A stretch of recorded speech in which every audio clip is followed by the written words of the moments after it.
చెన్నూరులో TDP రాష్ట్ర మాజీ కార్యదర్శి కాశీభట్ల సత్యసాయినాథ్ శర్మ ఆధ్వర్యంలో రైతు నిరసన ర్యాలీ చేపట్టారు. నియోజకవర్గాన్ని కరువు ప్రాంతంగా ప్రకటించే వరకు పోరాటం ఆపేదలేదన్నారు.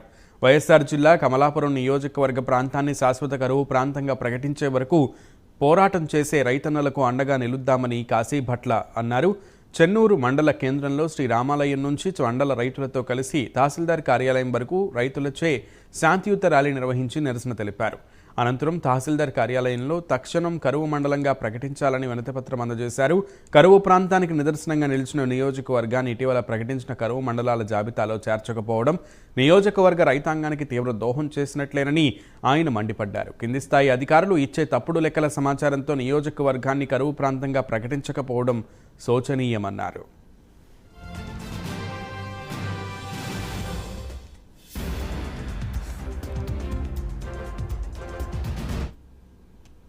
సస్యశ్యామలానికి తలమానికమైనటువంటి చెన్నూరు మండలం ఈరోజు ఎడారిలా మారి ఎండమావిని తలపించే పరిస్థితి ఏర్పడి ఉంది. చెన్నూరు మండలానికి ప్రధాన జలాధారమైనటువంటి కేసీ కెనాల్ ఈరోజు నీరు లేక వెలవెలబోతా ఉంది. కేవలం 2 నెలలు మాత్రమే కేసీ కెనాల్కు నీళ్లు వదిలిన అధికారులు పంటలు పండించుకోవడానికి రైతుల పట్ల ఏమాత్రం సంతవించకుండా సరైన ప్రణాళిక లేకుండా ఒక గుడ్డి ప్రణాళికలతో రైతులు నట్టేట వచ్చిన పరిస్థితి ఏర్పడింది.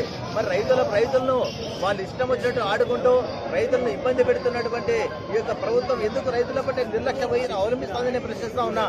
కాబట్టి చెన్నూరు మండలంలో గత 3-4 ఏళ్ల కూడా కేసీ కెనాల్ కింద నీళ్లు రాక భూములన్నీ ఫీల్డ్గా వదిలేశారు. వందలాది ఎకరాలు కేసీ కెనాల్ కింద భూములు ఫీల్డ్గా వదిలేయడం జరిగింది. మరి ఆ భూముల మీద రైతులు తీసుకున్న పంట రుణాల పరిస్థితి ఏంటి?